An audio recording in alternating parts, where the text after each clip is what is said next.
Salut à tous, ravi de vous retrouver sur Direct Course, réunion de gala en ce samedi 6 avril sur l'hippodrome de Paris-Vincennes avec plusieurs courses de groupe à l'affiche. Le Quintet, quant à lui, se déroulera dans le prix d'Aubusson, une épreuve qui rassemble sur 2100 mètres départ auto-start 18 chevaux de 6 ans et plus. C'est d'ailleurs un 6 ans qui a été placé en tête de ma sélection, le 6 Global Manhattan. Un cheval d'origine suédoise entraîné par Fabrice Soulois, on le connaît bien en France. Le cheval jugé plutôt compte 4 courses en 2013, 3 victoires et une place de deuxième. Il est confirmé sur les parcours de vitesse, il est en forme, rien ne s'oppose à une confirmation. Je lui poserai le 13 Thunder Night, une bonne jument qui vient de manifester un net regain de condition en se classant deuxième le 22 mars. C'est très bien, seul son numéro en deuxième ligne peut lui jouer des tours, mais sachez qu'elle se recommande d'un chrono d'une 12,7 sur ce parcours. Le numéro 3 qu'un instant redoutable lorsqu'il évoluait pieds nus. D'ailleurs, ses deux dernières sorties des ferrés des 4 pieds se sont soldées par autant de succès. Gare à lui, le cheval a les moyens d'inquiéter pas mal de ses cadets. Le numéro 14, Tolima, elle a maintenant 2 courses de rentrée dans les jambes. Elle sera déférée des 4 pieds. Elle a déjà bien fait sur les parcours de vitesse. Méfiance, méfiance.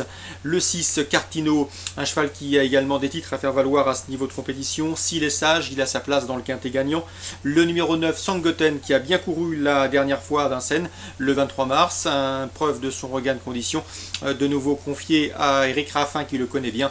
Il devrait pouvoir lutter pour les places. Ensuite, j'ai retenu en deuxième ligne le 11 LW Fedo, une jument scandinave qui sait finir très vite. Elle sera déférée des antérieurs pour la première fois, gare à sa pointe de vitesse finale, d'autant que le rythme sélectif de l'épreuve devrait l'avantager. Le numéro 12, Moriondo, un cheval qui se recommande de bonnes perfs sur ses parcours. Il a déjà marché une 12,9 sur ce tracé en s'imposant courant février. Hélas, ses meilleures perfs ont été acquises, déférées, et ici il évoluera ferré, ce qui m'a incité à le retenir un peu plus loin dans ma sélection. Le 4 Global Manhattan, le 13 Thunder Night, le 3 Qu'un instant, le 14 Tolima, le 6 Cartino, le 9 Sangoten, le 11 à savoir LW Fedo et le 12 Moriondo. Voici ma sélection. José David dans la première présente le 104 Strogoff, il en escompte un bon classement, son cheval répète toutes ses courses, même si c'est vrai qu'il n'est pas toujours très gentil à l'entraînement, et bien il répète en course. Ici il devrait une nouvelle fois jouer les premiers rôles. L'opposition, le 105 Tourbillon d'Azé, qui vient de s'imposer avec la manière sur l'hippodrome de Pontchâteau, un cheval qui est confirmé également à Vincennes et dans les tournois sous la selle. Le 106 sur l'Ando de Viette, irréprochable autre montée, devrait lui aussi jouer la victoire. 104, 105, 106. Dans le prix Théophile Lalouette, un groupe 2 disputé sous la selle pour des chevaux d'âge. Je vous invite à suivre le 506 Caribet. 3 courses pour elle en 2013 et 3 places de deuxième, et non des moindres, notamment celle obtenue dans le prix de Cornulier ou encore de l'Île-de-France. Ici, elle mériterait de voir ses efforts enfin récompensés par une victoire. Le 509 que me découblet conduira à l'opposition. Ce cheval avait terminé 3e de cette course l'an dernier.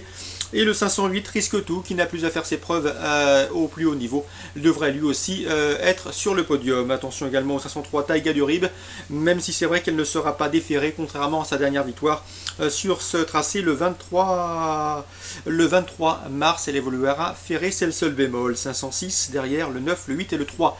Je termine avec la 7e, puisque Xavier Fontaine m'a dit du bien du 710 Sud, qui reste sur sa victoire à Caen ce jour-là.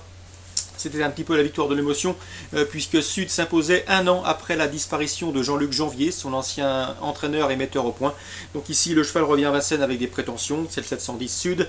Mais attention, l'opposition est fière allure avec le 709 Le Cannibal, qui vient de bien gagner le prix du Bois de Vincennes. Le 707 Triote de Félière, que l'on ne présente plus, une jument très douée et estimée par Jean-Paul Marmion. Ou encore le 702, c'est Oropurobar, c'est ça, un trotteur italien qui reste sur 3 victoires consécutives, dont 2 sur ce tracé dès 2007, donc la méfiance s'impose. 710, mais attention, le 9, le 7 et le 2 devraient pouvoir lui donner une excellente réplique. Course ciblée à Vincennes, première, 5e et 7e. Bon jeu à tous, bon début de week-end et à demain.